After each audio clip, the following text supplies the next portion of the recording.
जोंहा प्रेस मोसाहारि जिहेतु खामानि मावनाय बिथाङा जोंनि ओनसोलावबो मोजां खामानिखौ मावबाय थादों आरो जों बेखौ फोथायो आरो बिथांखौ फोथायनानैनो जोंबो देग्लायबो आरो बिथांनो भट होगोन होननानै जोङो सानदों आरो मानसिनि माखासे रायलायनाय थानाय माखासे पाब्लिकफोरखौ माबायदि रिजाल्ट बिथांनि माबाया माने मोजां जोब होननानै जों सानो आरो थारमाने जिबायदि माने बेबहार बाहायो बिथांनि बेबहार बाहायनाय आसार खान्थि जिहेतु जोंनि बर'नि सायाव बिथाङा जिबायदि खोथा बुङो थारमाने जों बेखौ गनायो आरो बिथाङा मोजाङैनो खामानि मावलांगासिनो दङ आं बेखौ मिथियो आरो देरहागोन ना बिथाङा देरहाथारनांगौ जोंनाव ओरैनो 100आव 75% जोंनाव ओरैनो दंखायो होननानै आं सानो एकदम खाफ्राखानाय बेयो खमाबारि भिस्टिजआव देरहाथारनांगौ होननानै जोङो बेखौ आसा खालामनानै दङ बिपिएफ दोलोनि प्रेस मोसाहारि सारखौनो देरहाहोगोन मानो होनोब्ला जोङो प्रेस मोसाहारिखौ गोबां फोथायनाय दङ बिनि सायावनो जोङो नांगोलनि सावगारियाव भट होनाय जागोन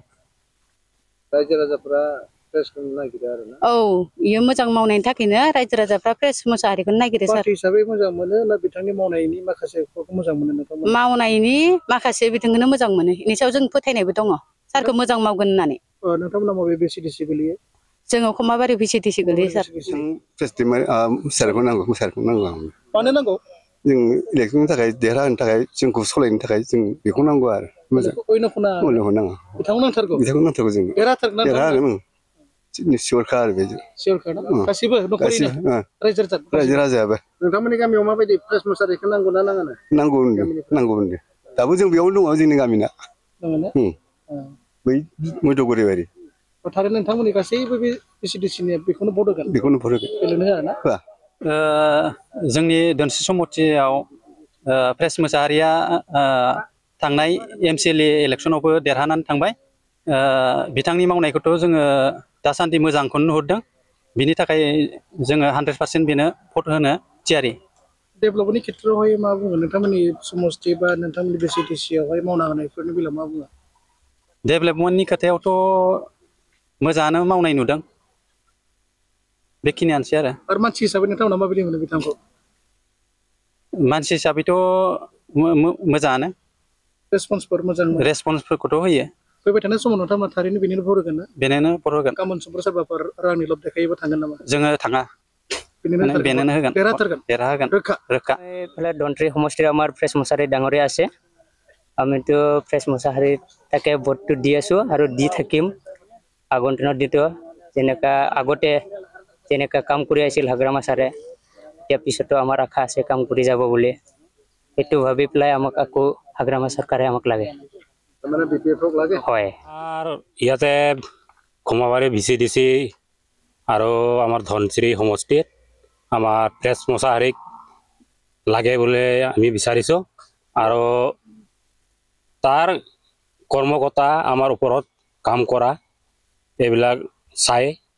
আৰু ইয়াতে মোটামুটি 100ত 80% জিতিব বুলি আমাৰ আশা আছে আৰু তাকে জিতাম যাতে আমাক সকলোকে ভালদৰে চাব পাৰে আপোনালোকৰ গাঁওখনৰ মানুহে তেওঁক আঁকোৱালি লৈছে জানো হয় আমাৰ গাঁৱৰ সকলোৱে তাৰ আঁকোৱালি লৈছে তেওঁকে দিব ভোট নাঙলো দিব আপোনালোকে কিয় প্ৰেছ মোছাহাৰীকে ভাল পায় আপোনালোকে তিনিটা কেণ্ডিডেট আছে ইয়াতে এপিপি বিপিএফৰ আছে আৰু ইপিএফৰ আছে গতিকে আপোনালোকে অকল প্ৰেছক কিয় বিচাৰে আমাৰ প্ৰেছক মানে এনে নিজৰ স্বভাৱ চৰিত্ৰ নাইবা কাম কৰ্মকৰ্তা ওপৰত আমি বিশ্বাস কৰিছোঁ আৰু আমাৰ ওপৰত মানে ভালদৰে কাম কৰি যাব বুলি আমাৰ আশা আছে আৰু ইয়াৰ কাৰণে তাক বিচাৰি আছোঁ আপোনালোকে হাগ্ৰামা চৰকাৰ আহিব হাগ্ৰামা চৰকাৰ আহিব এইবাৰ